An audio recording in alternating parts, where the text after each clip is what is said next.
It's Wednesday, August 28th. I'm Scott Pianowski, and welcome to the Yahoo Fantasy Forecast. Sitting in for Matt Harmon today, and it's a delightful day to talk football. Joining me is international man of mystery, my good friend Dalton Del Don. Dalton, how you doing today, buddy? Doing well, Pianow. Good to talk some ball with you. Yeah, and it's a really important time to talk ball with Dalton and myself, with many kids around the country who are just starting school this week for fantasy managers. This is really final exam week. And that's why in the pod this week, we're going to do everything we can to get you ready for your drafts in the beginning of the season. Welcome to Cram Week, all caps. This weekend's going to be the most important fantasy draft weekend, the history of time. Today, do everything we can to get you ready. We're going to share one important fantasy note, nugget, nuance, thing you need to know for all 32 NFL teams. We're going to work alphabetically. And Dalton, we got to get this all in an hour. So let's get going. Starting in alphabetical order, the Arizona Cardinals. Last year, 31st in points allowed. Defense was terrible. Now they got a healthy Kyler Murray. They got Marvin Harrison Jr. comes in with all the pedigree. Trey McBride extending talent. I even like the running backs. Could this be a carnival team? Do we want to draft Cardinals? Absolutely. It's been a team I've been targeting all summer. Love the coaching staff there. They were a top 10 offense over the second half of last year by EPA per play, and that was with Kyler Murray recovering from knee surgery and no Marvin Harrison. Trey McBride is my fantasy tight end one. I'm higher on James Conner than the market, my RB 16, I believe. Kyler Murray's my QB 5. I have him ranked ahead of Patrick Mahomes and CJ Stroud because of the running ability. So Marvin Harrison, the rookie, is going to be drafted higher than any rookie ever in the history of fantasy football. So I am in on the Cardinals. It's about time you come up with some hot takes. Trey McBride, by the way, his ADP is a full 2 rounds later than Travis Kelce. It's later by a round and a half to 2 rounds to Sam Laporta. So you can actually get some value there as well.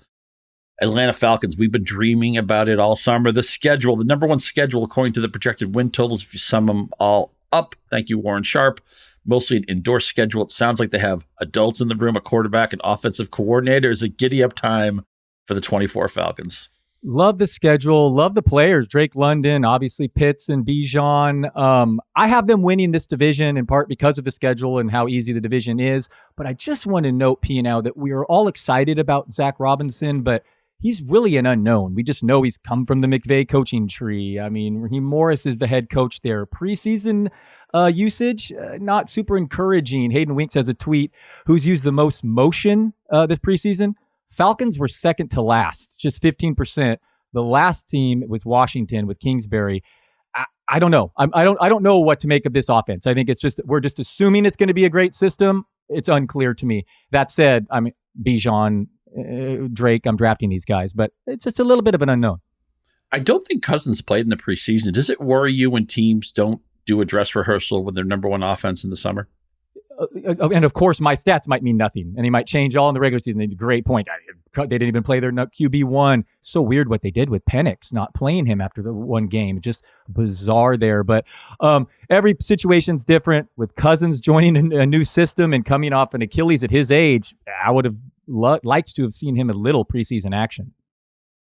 Me too. Talking about players changing teams. So Derrick Henry's on the Ravens now. You might have heard about that. This infrastructure got 13 touchdowns from Gus Edwards last year. This is an SAT question. 13 touchdowns for Edwards. How many touchdowns for Derrick Henry? Yeah, he's a favorite to lead the NFL even at this stage of his career. You look at the splits, shotgun, when his team is favored throughout his career, it all bodes well for joining Baltimore. Lamar Jackson should open the running lanes. Gus Edwards had so many goal line carries last year. Henry, yeah, he was a favorite. He should score 15-plus rushing touchdowns, health permitting, with upside for 20-plus. I mean, this guy was built different. His workload was not heavy in the beginning of his NFL career. I'm still buying, but I do, again, there are risks at this stage of someone's career, and just everyone's so in and expecting him to score 1 million touchdowns. I'm one of them, though. I am too. Let's say 17 touchdowns just to give you a number. It's a very interesting season with so many veteran running backs changing teams. Some of them I'm bullish on, some of them I'm not. I am going to take Derrick Henry. And even though the offensive line has questions, the mobility of Jackson opens up running lanes, and they don't give Jackson the chippies at the goal line either. It all points to Derrick Henry scoring a slew of touchdowns in 2024. Buffalo. What's going on in Buffalo? Josh Allen, consensus number one quarterback, but who's he going to throw the ball to? Khalil Shakir, the only receiver who's caught a game pass from Allen. Curtis Samuel a little bit dinged up. Looks like Keon Coleman might be a slow on board. You can still get Shakir outside the top 50 in Yahoo drafts. Has he been a screaming value all summer? I won't fault you for drafting Shakir, especially PPR, but none of these Buffalo receivers have been targets of mine. Originally, I was in on Curtis Samuel, but it does appear this is going to be a full-blown rotation. Coleman's going to be running a lot of wind sprints. Dalton Kincaid is my target here, the tight end, and even he is going to have to deal with Dawson Knox, and the splits there are a little concerning. So this offense is, you want Josh Allen. He's going to produce all the touchdowns. After Brady took over play calling the second half, Allen's rushing increased. Cook and the rookie Ray Davis in the backfield. To me, Buffalo receivers, they better come at a discount. And admittedly, Shakir does in most leagues. If you are targeting Dalton Kincaid, he's right now tight end 6 in Yahoo drafts, right inside pick 60. So you can still get a premium tight end with a little bit of a cheaper price. I think it makes a lot of sense, although I do like Shakir as well.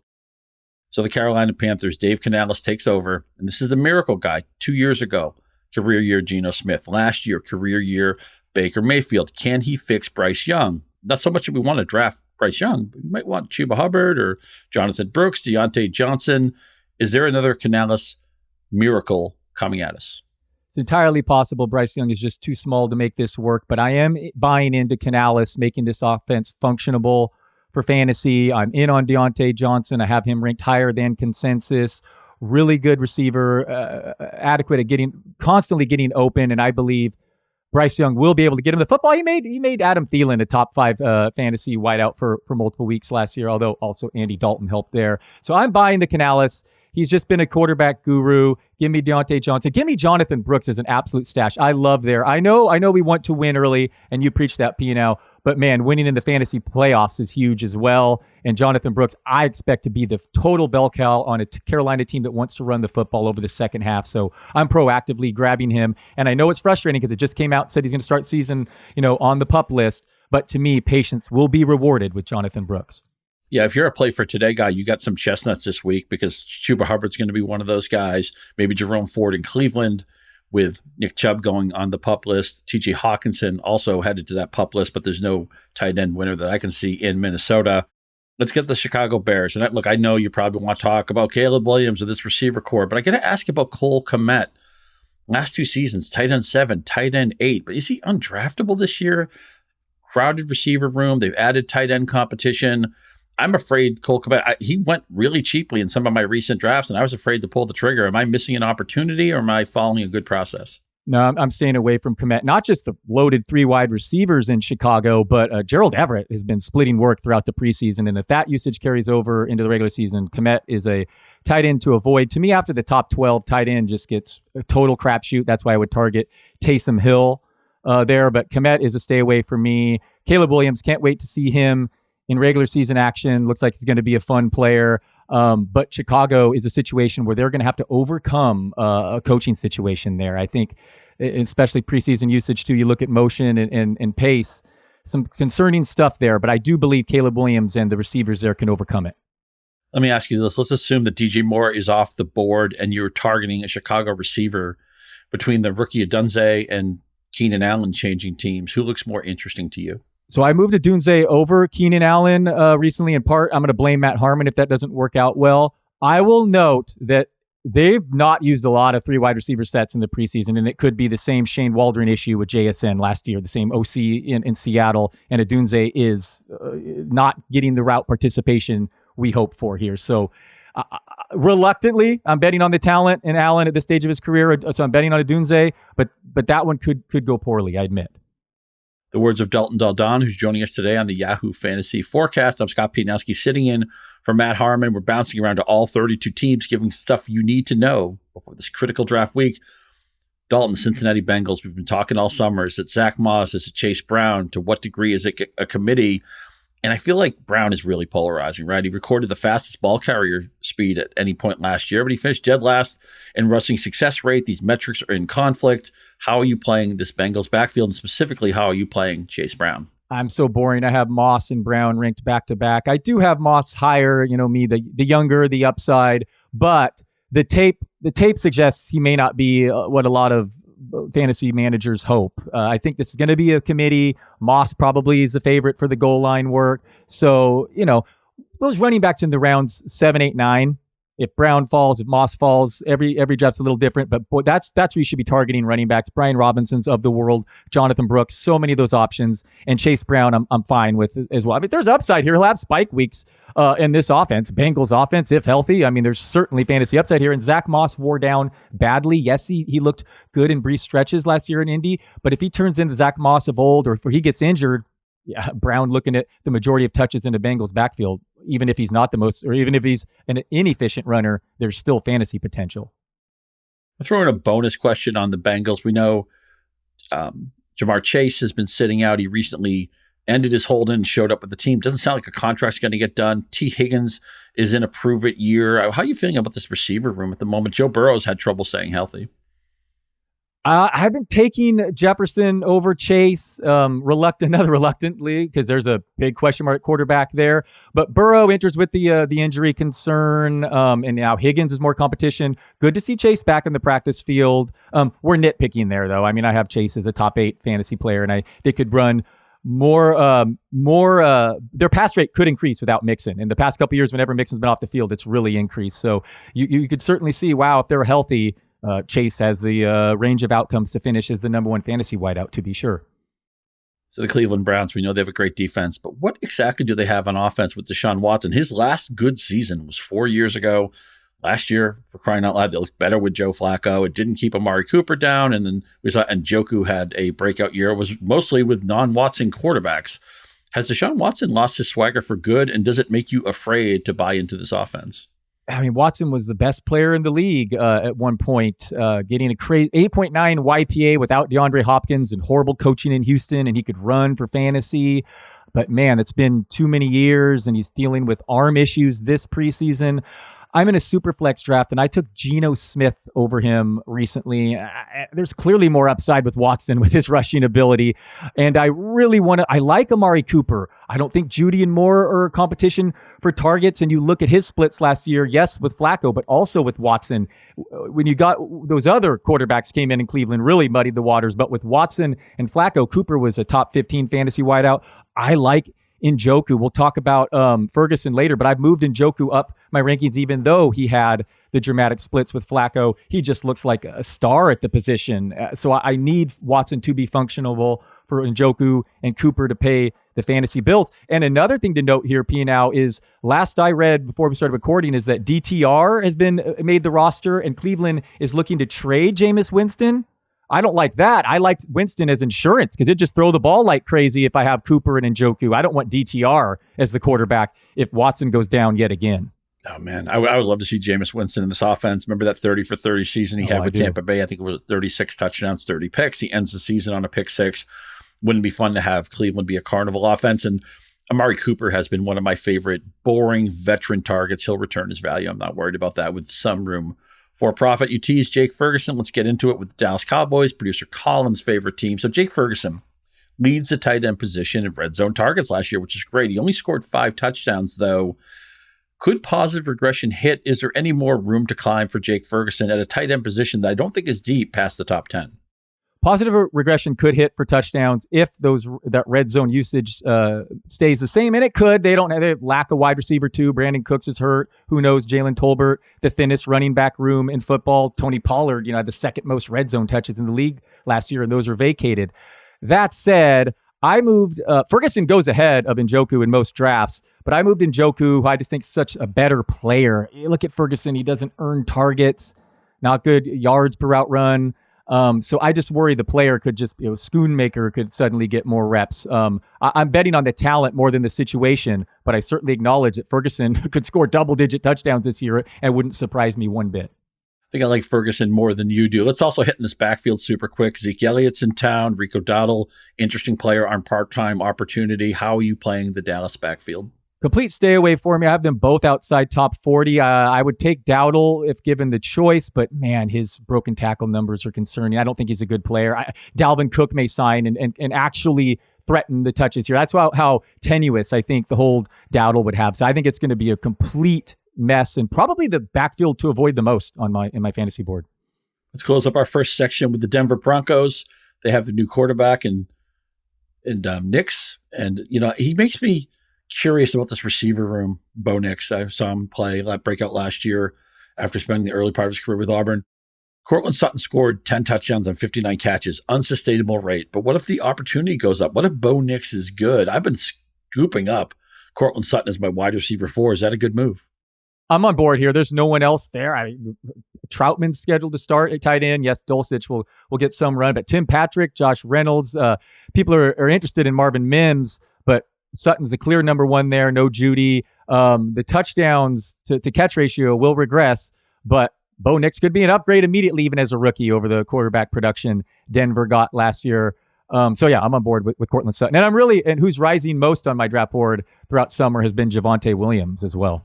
I'm glad you pointed that out. You're always interested in a Sean Payton offense. They couldn't seem to run the ball for touchdowns last year, but I think a lot of things are going to be better this year. I think Denver, they have a low win total. I think they could easily be like a 7, 8, 9 win team. I think they're a team on the rise. I think they got the right quarterback, and I want you to draft Cortland Sutton. It's time for us to take a break. When we come back, the Detroit Lions, they fantasy football's best offense. Let's talk about next. All right, we're back. The Detroit Lions, man, so close to beating your San Francisco 49ers in the NFC Championship game. Unfortunately, the second half counts too. Mostly with things we know. I mean, Sun God, we know. The backfield, we know. Jared Goff, we know. The offensive line is static too.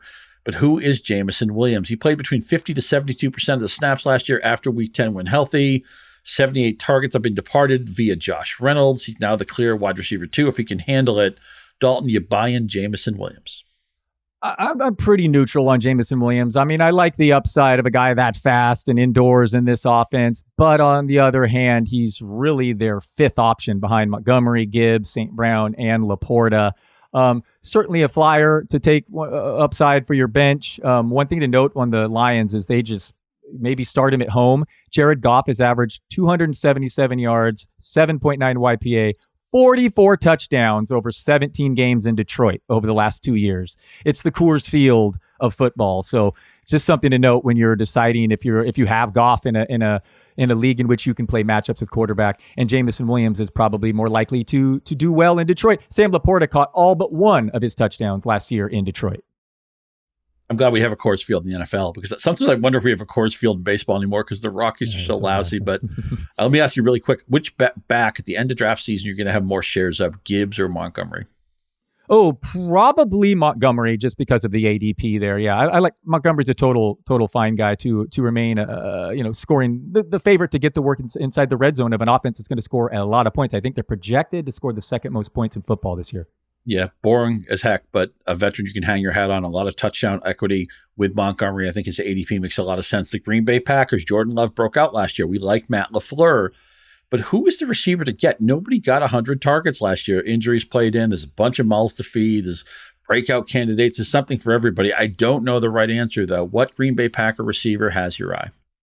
Dontavian Wicks, because he actually could be the best one, and he goes the latest. I like all these guys. I mean, Watson, there's upside. Jaden Reed is a really good player. People give me a hard time because I put him on a avoid list. Love the player, just hate the ADP and the competition in Green Bay, and they really had to manufacture a lot of his targets last year. That was without Watson. And Romeo Doubs is the guy who is maybe the favorite to lead the team in targets, and no one, he has the lowest fantasy upside. So give me Wicks much later in drafts. You look at the nerd stats, yards per route run, earning first downs last year, little things. He looks like a possible future superstar if given an opportunity. So Josh Jacobs changed teams, another running back who might be on the back 9. Let's play green light, yellow light, red light. What is your stance on Jacobs? Yellow. Love the opportunity. Coming off a really concerning season. Historically, Green Bay likes to share touches in their backfield. Man, with A.J. Dillon and Marshawn Lloyd, I believe, starting the year on the PUP list. A.J. Dillon, a concerning injury. Emmanuel Wilson, no one will ever, here's the deepest sleeper you'll hear, but Emmanuel Wilson, I'm going to write later this week. He's a deep fantasy sleeper in the Green Bay backfield. I mean, if Josh Jacobs got injured tomorrow, he might be their starter. So, yes, Jacobs looks like he's the last man standing into the year. He could score double-digit touchdowns in that offense, but it's a yellow. I'm not proactively targeting him where he's going in drafts. I will also mention that Jordan Love will probably be one of the 2 or 3 quarterbacks I draft the most on my many teams. We'll get to another one in a little bit. Houston Texans wide receiver room gets Stephon Diggs. He's 31. Nico Collins, 25. Tank Dell, 25. Those are seasonal ages. Do we care? Does it matter? Steph Diggs changing teams. That tends to make me a little bit nervous. Break this down for me. I don't have a strong take here. I've been saying Dell over Diggs previously this summer, but if you're in a full PPR league, I feel like Diggs is the safer choice. Obviously, Collins is their wide receiver one, but Diggs and Dell I have as borderline top 25 guys also. This running back room could become a real problem if Joe Mixon suffers an injury. I expect all three to eat in an offense. It's just going to have a much higher pass rate over expectation this season. Stroud could win MVP. Draft all, Diggs, Collins, and Dell. Another old running back changing teams. Is there anything left with Joe Mixon? Another just boring guy looking at the volume. Not a proactive target for me, but there's Dameon Pierce struggled in the preseason. Cam Akers might be the new favorite to be the RB2 in Houston. So Mixon's just basically went from the same situation as Cincinnati. He's not going to be efficient. He's not going to rack up long scores, but he's in such a good offense. You got to treat him as a borderline top 15 fantasy back. Yeah, I feel like he's going to have 3.8 yards per carry, like 43 catches. He's going to score 11 times, and people are going to be screaming out he's not that good, but it doesn't matter because of the surroundings. Indianapolis Colts, Anthony Richardson, America's sweetheart. I've seen him go number one overall in some super flex leagues. I know at one point he was your number one quarterback. I'm not sure if that has lasted all summer. I just want to throw this stat out, and then you can talk. Since high school, Anthony Richardson in competitive football games has thrown 411 passes. He does not have a lot of experience. This is still to some degree a prospect. How you feeling about A-Rich? Yeah, I mean, there's reports of that he might get benched for Flacco recently last week, or someone was speculating that that's a possibility. Richardson's a huge unknown, as you mentioned, the lack of experience. And last year, I'm hoping that he gains experience, at least in the playbook. It's not, yes, he didn't throw many passes, but this is still his second year here. And I really trust Steichen and all those RPOs. I have him currently as my QB1. I may move my QB3 for game theory into fantasy pros, because the way I look at it, I'm still telling everyone to draft Richardson, and he goes later in almost every league, rounds later than Allen and Hurts. But also, I think Richardson could easily finish as the most fantasy points per game, and if he misses 2 games, then I'll get punished in that ranking system because Allen and Hurts are more likely to play. And frankly, you want the guy that's going to be the best scorer when he's on your team. So that's my feelings with Richardson. I get it's a huge risk given his lack of sample here, but man, the best fantasy points per dropback last year since Lamar Jackson's historic season. What if AD Mitchell is a star also to join Pittman and Downs and athletic tight ends, Jonathan Taylor, top 5 offensive line, Steichen just producing there. And even if Anthony Richardson completely flops as a passer, which I don't think he'll completely flop at all, he's a threat to rush for 15 touchdowns. So I love his floor along with his ceiling. So I remain in on AR, but I acknowledge that, yeah, there's plenty of risk here given his just utter lack of experience. So we love Shane Steichen. I'm just curious, what other member of the Colts do you think you'll be most likely to be overweight on? Mitchell, because he's going later, and he's going rounds 9, 10, 11, and he could emerge. Michael Pittman says he's learning route running from him. I love Josh Downs, but just a really long injury history there, and now entering the year coming off a high ankle sprain. So Mitchell, who would have gone much higher in the NFL draft if not for off-field issues, he's been making some highlight plays in the preseason. So give me AD Mitchell. So from the big new thing, the freshest thing at quarterback, to the guy who used to be that person, Trevor Lawrence, former number 1 overall pick. He had to play a year with Urban Meyer. It feels like at times he's a disappointment, but maybe not for fantasy. Quarterback 7, quarterback 12 the last 2 years, kind of a sneaky runner. He's going to run for 300, 400 yards, 4 to 5 touchdowns. I think this is a sneaky destination offense, Dalton. What say you? I'm good with drafting Trevor Lawrence this year. I feel like there's a big tier in quarterbacks from quarterback 14, starting with Tua, all the way to about 22, where I have Deshaun Watson. And I have Lawrence as my QB 15 because he's younger and he can run, a little unlike the Staffords and Cousins of the world. So I think Press Taylor, the offensive coordinator, remains a problem. But Brian Thomas could easily replace what Calvin Ridley gave them last year. Don't love Gabe Davis to do much. But they have some weapons there. And Lawrence is still has the tools. He certainly makes the plays. You'd expect him to be a little better at this stage of his career. But I'm fine with treating him as like the QB 15 in fantasy. But it's loaded otherwise. I mean, it's tough for him to get much higher because there's so many dual threat quarterbacks. And I just think the top 12, 13 is just absolutely loaded right now in fantasy QBs. It's the deepest I've ever seen it. It sure is. We're almost halfway through our Cliff Notes, 32 teams, 32 notes, nugget stats you need to know. Kansas City Chiefs won the Super Bowl, Dalton, even though it was one of the weakest Andy Reid, Patrick Mahomes offenses. But look at the final couple of months. The last 10 games for Rashee Rice, 69 catches, 822 yards, 4 touchdowns. And Isaiah Pacheco's last 8 games, and both of these runs include the playoffs, 8 touchdowns and 31 catches, his final 8 games.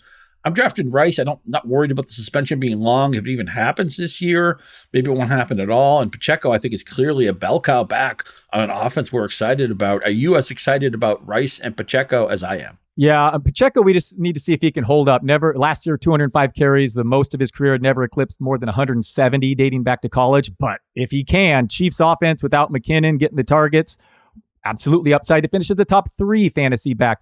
Rashee Rice is going as in Yahoo leagues, he's the pick 86.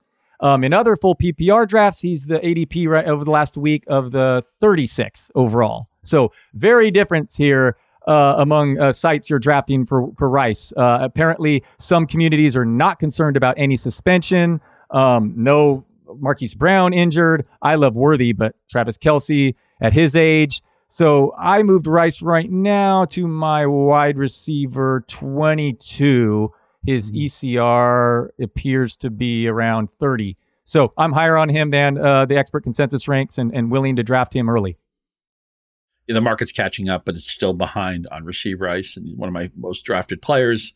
I think you should add yourself to that list. Las Vegas Raiders, I'm worried, man. Gardner Minshew, I guess he won the quarterback job in the summer.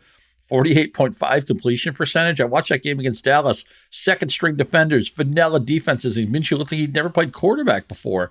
Dalton, do you have the stomach to draft Davante Adams, or are you just worried about the Raiders in general? No, Adams. Yeah, yes, I'm worried about the Raiders. I think Samir White is the classic RB dead zone back to avoid this year. Madison was splitting work with him in the preseason basically equally. Adams, you worry about the stage of his career, the age, the quarterback. And they added Brock Bowers as competition, too. I believe Bowers got the most yards per route run in the NFL in the preseason. He's dealing with an injury, as well as Adams, who had to sit out the last preseason game. Jacoby Myers matched top 12 weekly fantasy performances as Adams last year. So there are plenty of concerns from him. I hope I'm wrong. Watching him on that receiver show on Netflix, it's easy to root for Adams. He's a baller, and I hope I'm wrong. But the quarterback situation for me is a stay away, especially if he's going mid-second round. He's going to be throwing his helmet this year, Davante Adams. And I wonder, we've seen with the trade deadline push back in recent seasons that trades actually happen sometimes in the NFL. It used to be they never did, nothing of consequence anyway. I think Adams is going to be involved in those discussions come October. Another passing game I can't figure out, the LA Chargers. So Lad McConkey, people are thinking maybe he's their number one. Let's look at some preseason stats. 60% from producer Collins, 60% slot rate. He did run 100% of the snaps in 11 personnel with the first team, but 0% of the snaps when they went to 12% personnel.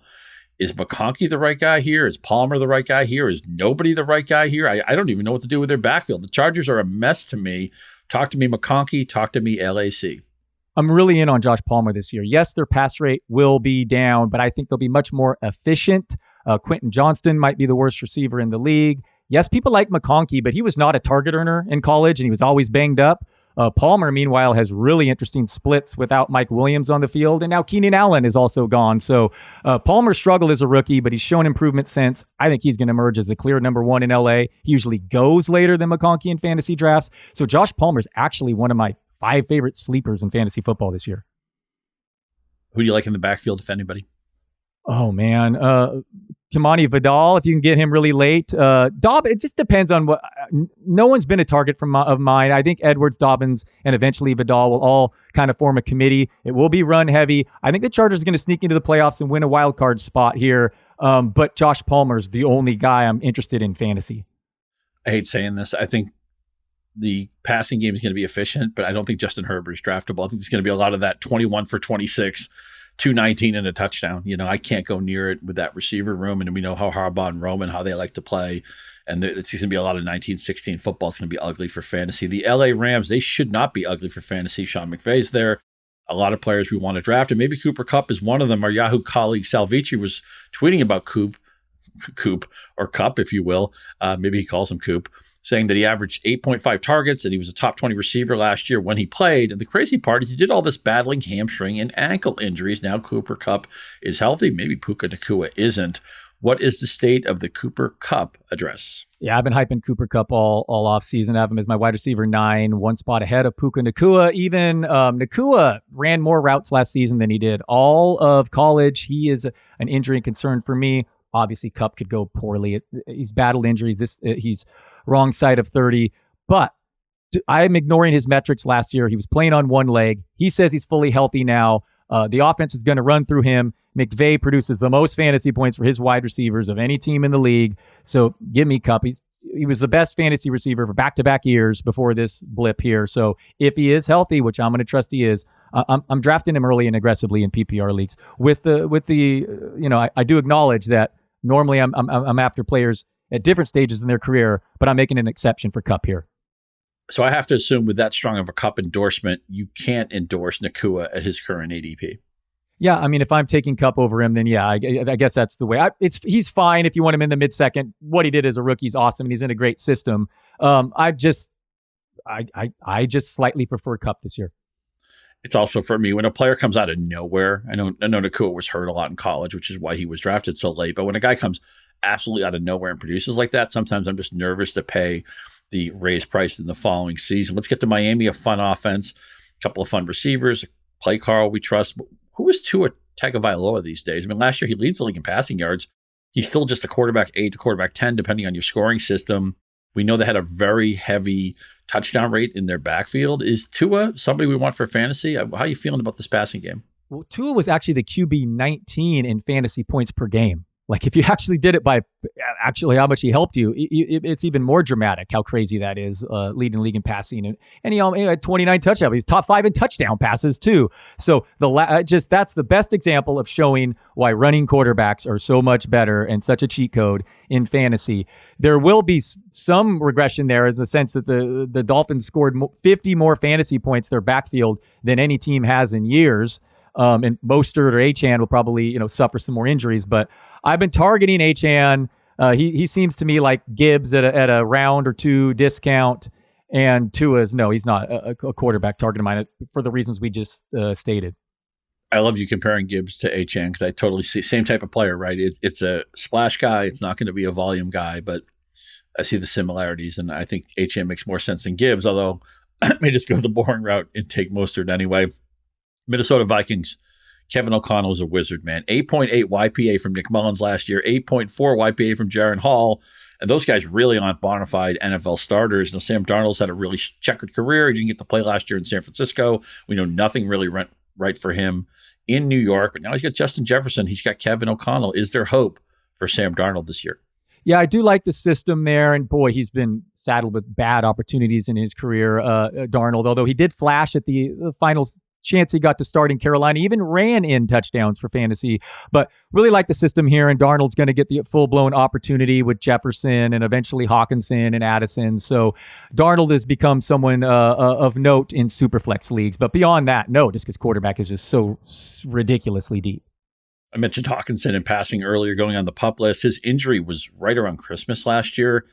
I think he's undraftable. This idea that we're going to hope for him to come back and hope for him to be productive. I think the first half of the year is probably a washout for him, and then maybe he's on snap counts.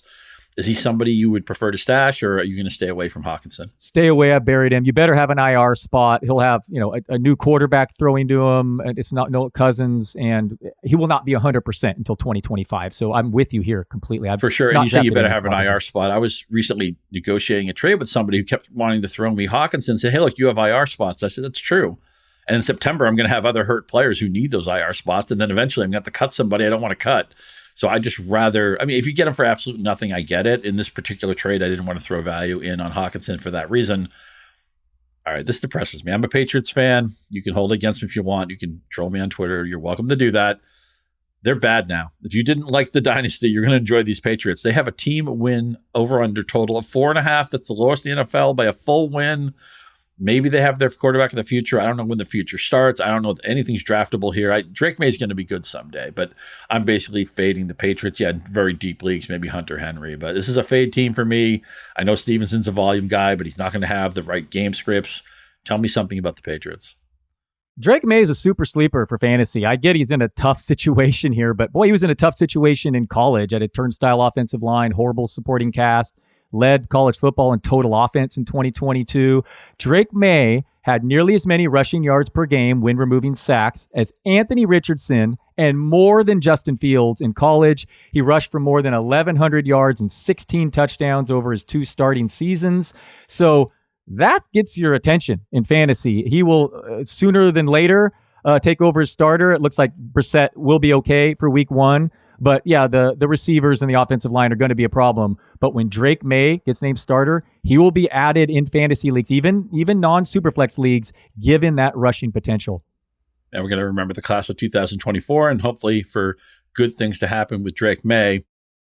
New Orleans Saints, I've been arguing with people all summer. Alvin Kamara, polarizing player, enters his age 29 season, didn't have a 20-yard run last year, only has 10 touchdowns in the last 28 games. They give other people the short touchdown. Taysom Hill has the same amount of carries inside the 10 as Kamara does the last couple of years. The stat from producer Colin. Maybe Kamara can be bailed out by the Derek Carr dump-off train, but I think be a year early, not a year late. I think Kamara's an easy fade. What say you? I'm with you. I've been avoiding him. The rushing stats have just dramatically declined.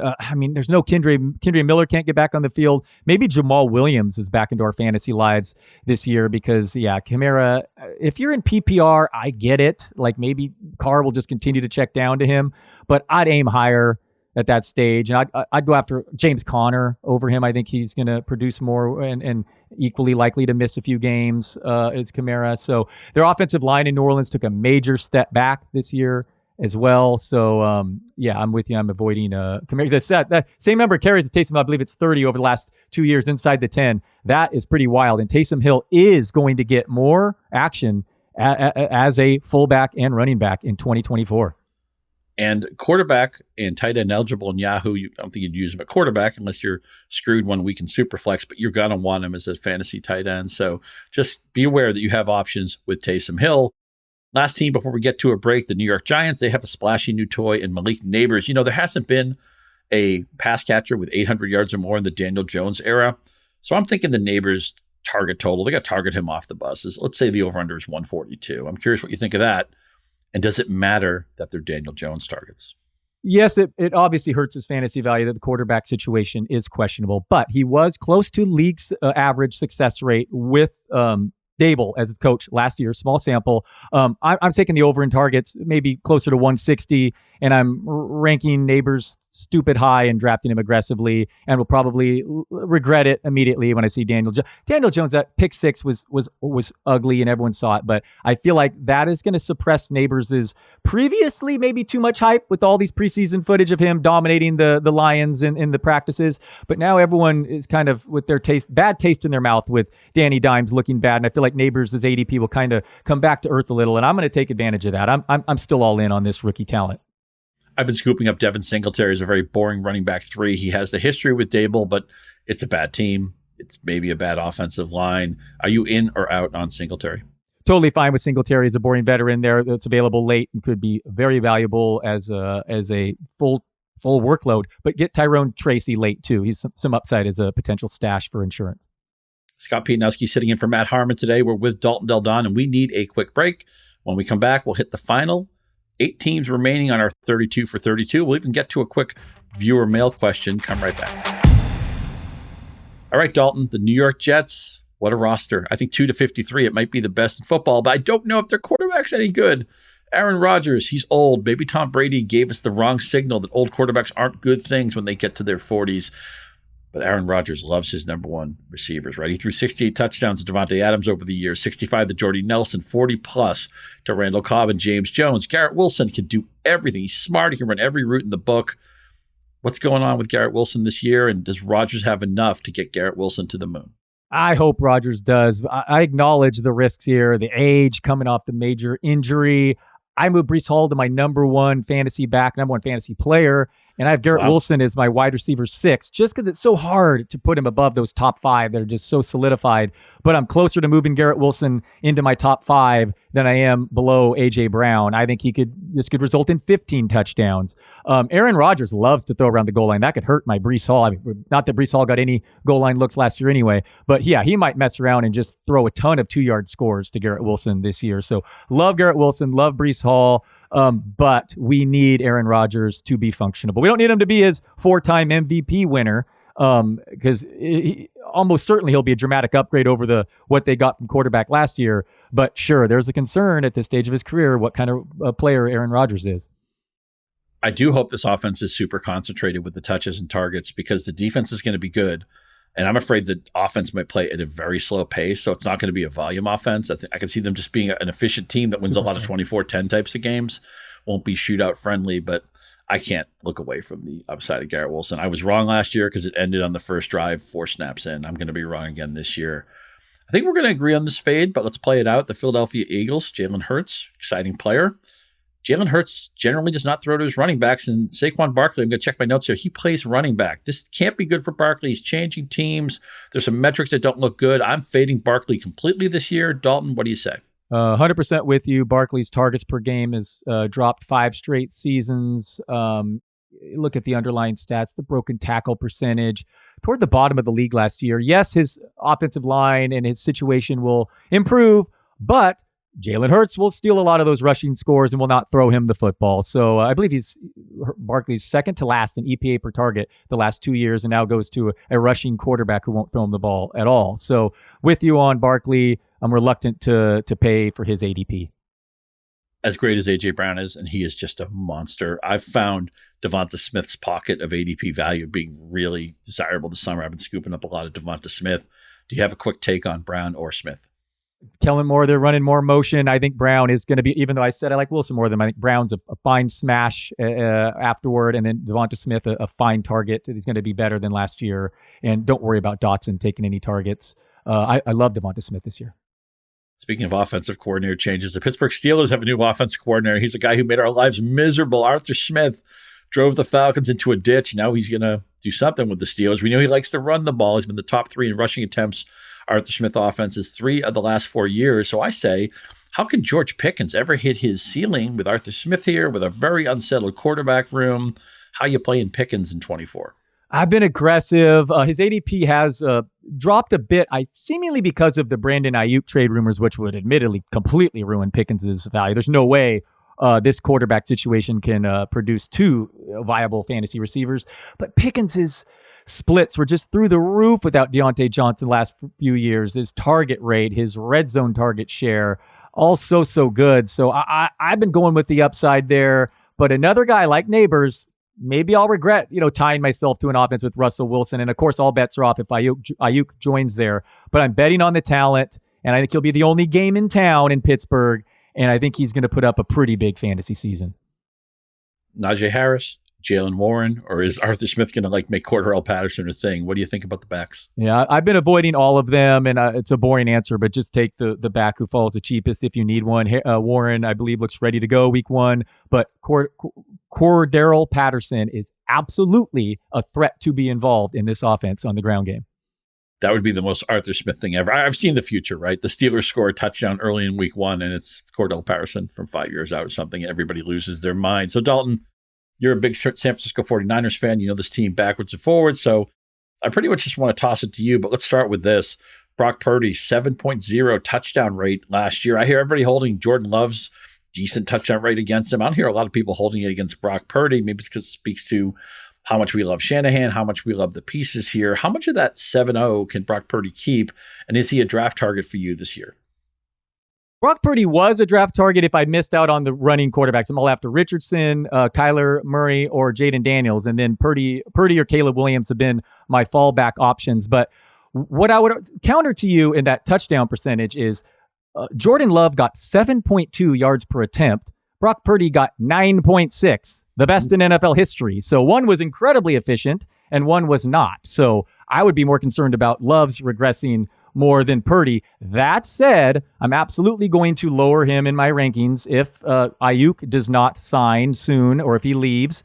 And Trent Williams is a big issue. His splits are just incredible, dramatic, off and on the field, Purdy's. So we need this Trent Williams situation and Brandon Ayuk situation resolved. If so, I have Purdy ranked above Burrow, Prescott, and Jordan Love in fantasy, and those guys all go ahead of him. But it requires Ayuk and Trent Williams to be his teammates. Yeah, it's just weird to see the 49ers on every offensive line ranking sheet I've seen. They've expected to have a below average offensive line, and they better have Trent Williams on the field. This could all go kablooey. In the past week in Yahoo drafts, Deebo Samuel has crept ahead of Brandon Ayuk. They're basically dog whistle players. One gets picked and the other one comes soon after. But right now, Deebo has become the target. I've kind of been scooping up cheap Deebo shares. Are relatively inexpensive. I mean, it's not like he's a giveaway, but I thought Ayuk was going to regress off last year's yards per catch, a good player, but I thought maybe he'd give a little bit of that back. I thought Deebo was the better value. Now I'm really not so sure. Give us a take on these receivers in San Francisco. It's just frustrating that they can't get this resolved. If Ayuk gets traded or this lasts longer than, into the season, or maybe he gets injured because he's holding out all of summer, Deebo Samuel would be a top 10 fantasy wideout, or top 12, right around there. His target shares increased from 17.6% to 24.2% with Ayuk off the field since 2023. His yards per route run is like above 4, something like a video game. So Deebo Samuel would see a significant fantasy boost should Ayuk not return to San Francisco, and he's fine where he's going now anyway. Like that's the contingency upside. Where he's going in drafts now is just assuming that Ayuk returns and he's going to be the same producer he was in the past. And he showed up in really good shape, and Deebo looks like on a mission this year. And I mean, McCaffrey coming off 420 touches and banged up. No Ayuk. Kittle's, I love Kittle, but he's prone to injury at this stage of his career. So Deebo, if he somehow were to stay healthy and be the only guy there, I mean, we could be looking at it just a truly sensational fantasy year. I love you saying that, because he's probably my most rostered 49er player, Deebo Samuel. So let's do it for Deebo in 2024. Another wide receiver room we're curious about is in Seattle, where that coaching staff got a fresh coat of paint just when they need it. Ryan Grubb, great things at Washington. Now he's taking over the offense. And let's talk a little JSN, Jackson Smith and Jigba. There's at one point, people at Ohio State thought maybe he was the king of all the receivers. Maybe he was better than Olave, better than Wilson, better than Marvin Harrison Jr. Of course, wasn't really playing then. He was behind all those guys. He has a rookie year where he's hurt. The offensive line is hurt. Geno takes a step back. I can imagine every scout was wrong about JSN. I want to give him a pass for last year. He's been really affordable in leagues I've been in. Sometimes I get him, sometimes I don't. In a salary cap draft this week, I already had Cortland Sutton. I didn't need that slot to be filled, and I let JSN go to Jeff Erickson. I'm already kicking myself for that. I think he's just an obvious, he's not guaranteed to smash, but all the dots connect. The price is right. So I'm going to let Metcalf go, because I think JSN later is the better value. What do you think of the Seattle receiver room? Love JSN this year. He burned me last year. I was pretty aggressive ranking and drafting him. But the further I got removed from it, I realized there were definitely some legit reasons why. I mean, he suffered that broken wrist entering the year. Shane Waldron's just horrible usage. His ADOT was just a total joke. Conversely, this year, Ryan Grubb running a ton of motion in the preseason. Seahawks finished with the fewest plays last year because of just crazy bad luck on third downs, both on offense and defense. They had the most plays in one of their preseason games. So the environment's going to be completely different this year. Lockett is dealing with an injury. I'm with you, avoiding Metcalf. JSN is a target of mine. I have him as a top 35 fantasy wideout. I might even move him to top 30. I love him, and I love Kenneth Walker. I'm in on the Seahawks. I think they win 9 or 10 games this year. I even think in the Superflex crowd, Geno Smith could be a nice sleeper, because I'm just ready to follow Ryan Grubb into a burning building. I think JSN is one of the go-get-em guys. The ADP has been wrong all summer, and I want you to take advantage of that. In the final couple of weeks of draft season, Tampa Bay, Rachaad White last year, all volume, no efficiency. Canales is gone now. Bucky Irving's a rookie a lot of people like. Talk to me about this Tampa Bay backfield. Yeah, White is a very good receiver, but he's one of the worst runners in the league, ranked dead last in rush yards over expectation, yards after contact per carry, and missed tackles forced per carry last year. Irving, meanwhile, totaled 1,458 yards and 12 touchdowns over 13 games as a 21-year-old last season at Oregon. He's impressed this preseason. So not only is he the RB2 for insurance, but I absolutely could see Bucky Irving cutting into White's rushing totals this year. And the loss of Canales, I expect that whole offense to take a step back as well. I do too. Just Dave Canales is a big hit, and I'm not sure what to expect. Baker Mayfield, I'm just worried the pixie dust might blow away, and maybe he's a below average quarterback again. I'm not drafting a lot of Tampa Bay Buccaneers. So the Tennessee Titans have been kind of a boring fantasy team for years. Last year's run. Could this year's Titans be pass, pass, pass? New coaching staff. Will Levis will at least let it rip and throw it downfield. There's some interesting receivers here. Have we finally seen a scheme approach change for the Titans? Are you drafting some of these guys in their passing game? I've been a Tajay Spears over Pollard guy, but Pollard looks to be the goal line favorite there. I think they're going to rotate series. And as you said, I think they're going to pass a ton, playing from behind a lot, but that's going to be their goal entry in games, having a high pass rate. And Spears is just the better receiver there. I like DeAndre Hopkins as an old, boring veteran who's going to out-target Ridley. He's expected to be ready week 1. His underlying stats last year were pretty good still. And Ridley, meanwhile, new system, kind of a disappointment last year. Give me Hopkins at a cheaper ADP than Ridley. That would be my main take with Tennessee. So like Vanessa Williams, we have saved the best for last. The Washington Commanders, Jaden Daniels. The reason why you shouldn't draft Anthony Richardson, because you can get so much of it with Jaden Daniels. Rounds later, good summer. And I know this middle season schedule is kind of messy, but a hat tip to 4x4's Jennifer Eakins, who does work for Yahoo as well. It's really cushy to start at Tampa Bay, the Giants, at Cincinnati, at Arizona. I think Jaden Daniels hits the ground running. I think he's going to be a monster with read option. He's going to have a ton of touchdown equity. And finally, we're going to see, much like DJ Moore finally had that season we were all waiting for last year, like we're finally going to see the Terry McLaurin season that we've been waiting for. I'm so much in on Daniels. I'm so in on McLaurin.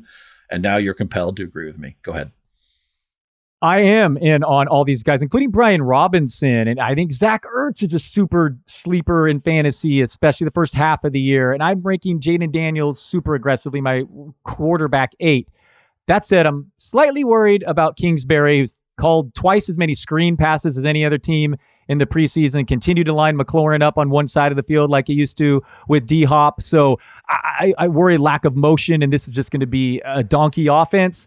But Jaden Daniels may be, athletic enough to completely overcome that. And Kingsbury did have Murray be a top 10 fantasy QB at one point. So McLaurin getting all the targets. Ertz, a super sleeper no one wants to draft. Brian Robinson going to score some touchdowns. And Jaden Daniels, a top 10 fantasy QB. Let's hope Washington can overcome some shaky coaching situation there. And obviously offensive line as well. Also, we have to ride with Cliff Kingsbury, which makes us a little bit nervous. But maybe he's a Josh McDaniels type. Maybe he's a better coordinator than head coach. Not that that's the highest bar in the world to clear, but I think you're going to be happy when you draft Jaden Daniels this year. Let's do it. So, Dalton, we did it. We got through all 32 teams, but there's more before we close up shop today. We're not doing a full mailbag, but we do have one question specifically directed at Dalton. I know you know this very well. Let's get to it from Shant via email. Hello, Yahoo Fantasy Forecast team. I'd like to play in a Survivor football pool. I know Dalton Del Don has entered one in past seasons because he's talked about it on your podcast. Where can I sign up for one, and what is the entry fee? Thank you. Again, Shant from email, reaching out. Dalton, he needs your help. What can you tell him? You can sign up at Yahoo. I've run my home league in Yahoo Survivor for many, many years. I'm in a different league with people that I know that don't even play fantasy football, all walks of life, that love Survivor because it's just one pick a week, and you just got to pick one winner. You can run your own private league on Yahoo. You can do a side pot for any amount of money you want. I should mention that this is embarrassing, P now, but I spent more than a few hours yesterday going over my plan on my high stakes league that Survivor that I also signed up for in Las Vegas with a $10+ million payout this year. And trying to go different paths for different entries, looking at the whole season. That one has some wrinkles with a Christmas slate and a Thanksgiving slate, but it'll look very foolish when I lose week 1, because that certainly can happen in Survivor. But man, it's fun. And like I said, people who don't even play fantasy or follow sports closely, I know, uncles and stuff sign up and play Survivor. It's just, one team per week. So I highly recommend it. And Yahoo is absolutely a great platform for it. Great platform for it. Remember, we also have a pro football pick'em game too, if you want to have a pick and pool with your friends. And if you're thinking week 1 Survivor, and this spills over to fantasy, I've been scooping up the Bengals. I don't know if the Bengals defense is going to be anything great, but I've been scooping up the Bengals DST in week 1 because they play the Patriots. They're 9.5-point favorites. It's going to be the chalk, but it's the biggest favorite in week 1. Have you started to sketch out that week 1, whether it's defensive special teams picks, with Survivor picks? Have you started to break down week 1 at all? And do you agree with me that the Bengals are a great 1-week rental? That's absolutely the way to go for this year. If you're punting defense, grab the Bengals, play them week 1. Yep, that's it. And so that was our mailbag question today. And speaking of the mailbag, do you already have some draft day regrets? Do you have a draft this weekend that's keeping you up at night? Yahoo Fantasy's panic meter is officially open. You can hear the sirens. Remember, the special preseason edition of Panic Meter tomorrow with Sal Vitri and Matt Harmon. Be sure to submit your questions via voice memo or video to the fantasy mailbag at yahoosports.com. And their goal is to get to as many questions as possible. So we'd love to hear from you. Let's help you out. Let's get you those sleep at night Z's that you're missing out. Nobody wants to be stressed with fantasy football. You want to have fun. Sal and Matt are going to help you tomorrow. Did you know week 1 of the NFL season is less than 2 weeks away? And as you all know from the countless live reads, we've got a little thing going with NBC Sports this year. If you sign up for Fantasy League at Yahoo, you'll automatically be entered to win $1 million if any of the players you start score a touchdown in the week 1 games on NBC and Peacock. There's 3 of them. There's 3 great games, 6 great offenses. And you'll earn bonus entries into the sweepstakes if any of the players from those 6 teams score touchdowns. The NBC and Peacock games, the deadline is September 5th. We want to make you rich. Sign up, draft, score, win. Thank us later. That's going to do it for us today. I thank Dalton for doing a great job, and producer Colin keeping us on the air, giving us nuggets and making us sound good. I'm Scott Pianowski. For Thursday, Matt Harmon back in the saddle. We continue Cram week. Sal Vitri is going to be here spewing all sorts of knowledge, facts, hot takes, targets, all that good stuff that you get from Sal and Matt. The panic meter's coming in. We need your submissions. Until then, for Dalton and Colin, I'm Scott. We are out.